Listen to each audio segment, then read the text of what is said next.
If a Fairlander were to say to me, "Oh, I know Junction, I have been there many times.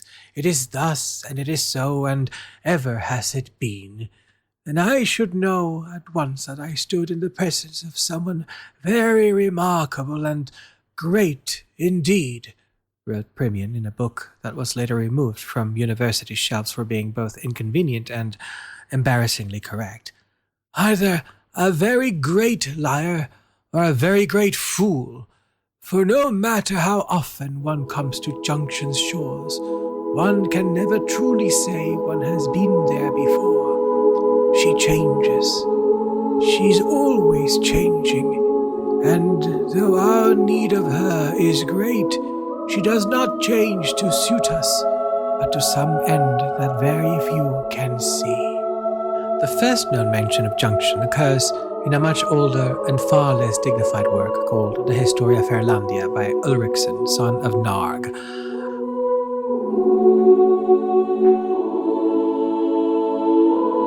I saw an island fair, and upon her shore such sights as no mainlander's eyes had ever beheld.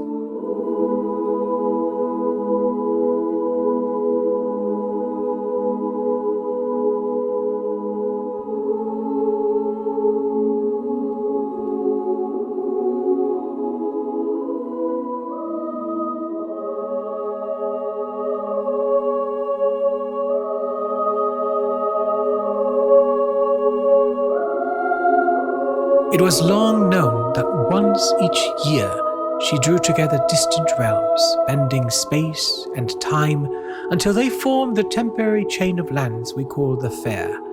Forests that had never met would find their roots intertwined.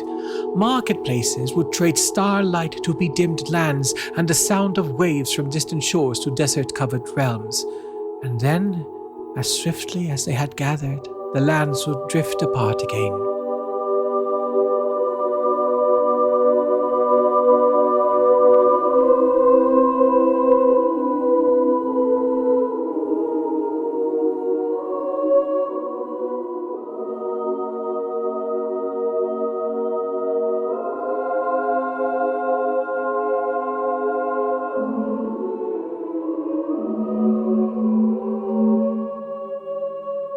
Why Junction did this at all was debated vigorously. Why she chose the particular realms she did from year to year was debated even louder.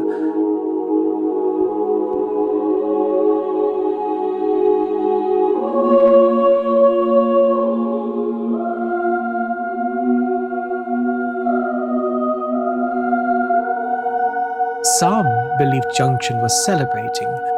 Others argued that she was remembering, honoring lost promises and half-forgotten dreams, and a third faction insisted that she was resisting, quietly arranging alliances against some unseen foe. None of these explanations survived comparison with enough years of Fairland history. Celebrations could be solemn, remembrances had mischief, acts of resistance could be tender, so the wisest thus concluded with reluctance that the truth must lie somewhere at the shifting intersection of all these three. Junction was speaking in a language written in shimmering coastlines and murmuring currents and the sudden adjacency of strangers and the vanishing of known roads. But what is it that she said?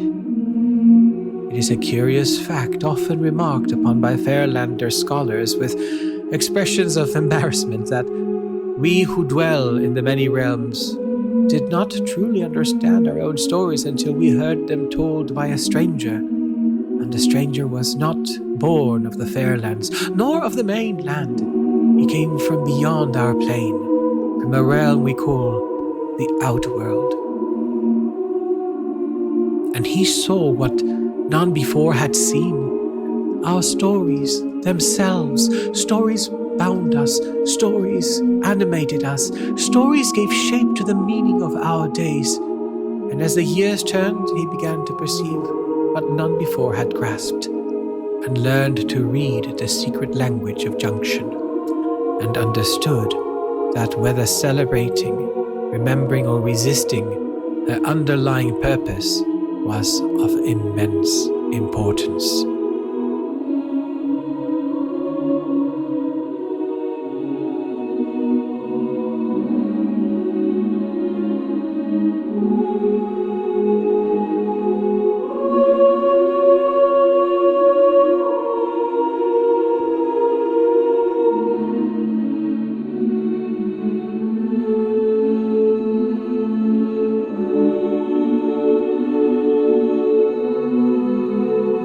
Junction. She was a shield, standing between our worlds and the entity we call the Unweaver, which labors tirelessly to unravel whatever we dare to build.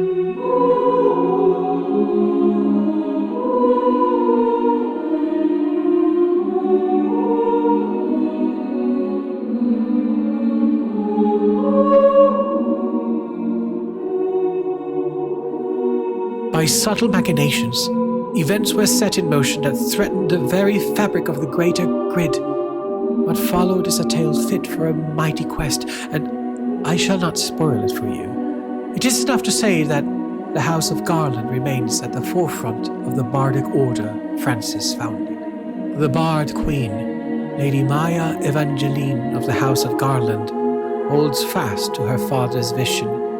She listens to the music of Junction, a vast symphony she composes from realms and rivers, from memory. She guides us towards deeper understanding, and she rallies us still to the noble charge of the Bardic Order, to tell the stories that bind the many realms together, so that the Unweaver may never find them loose enough to tear apart. There are other dangers that can assail a story. Fairelanders, Junction calls the worlds together once more, to Wonderland, where the dawn of a new threat has just awakened.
All the creatures in the door he would harass the sinless deep.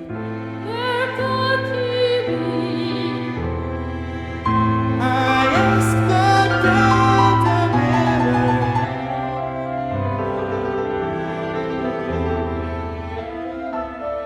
and he gazed into the air.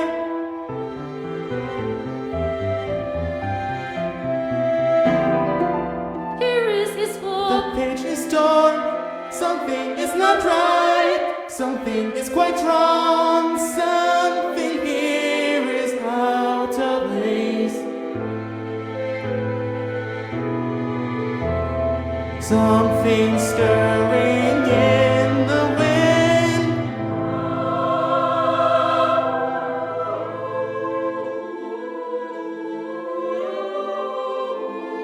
What could this all mean? What portents are at hand? What cloud is hanging over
Wonderlanding, where we must more regularly regulate to treat and train narrate. But that will not do for her, the one who rules the passions. Hearken to the Queen of Hearts. Hearken to the Queen of Hearts.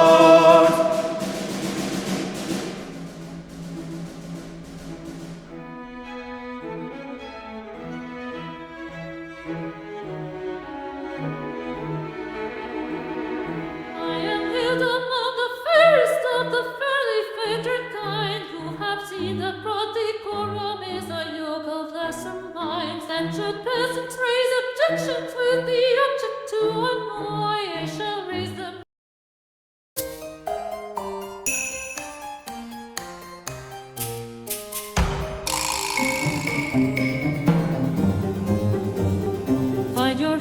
Find your hint, pull the string out of the fringe. You'll and spool. We'll be cruel until you do as we bid. Life will always leave you worry if you are not ordinary, so we beg. And retreat, and if not, we will beat all the stuffing out of you. Find your hint, pull the string out of that fringe. Pull and spool, we'll be cruel until you do as he bid.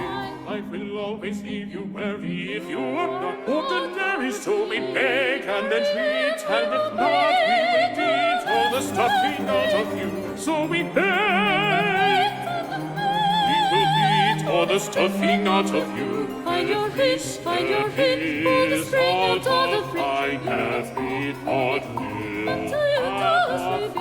Life will always leave you weary if you are not ordinary, so we beg and entreat, and if not, we will beat all the stuffing out of you. Find your hint, pull the string. There is no need to be formal, all you have to be is normal. Find your hint.